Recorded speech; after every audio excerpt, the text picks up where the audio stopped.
خبز مع الفلفل الحارة كتير اوفر ما شاء الله.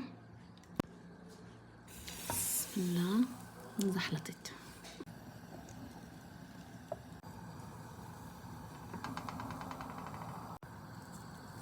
حبيت البركة.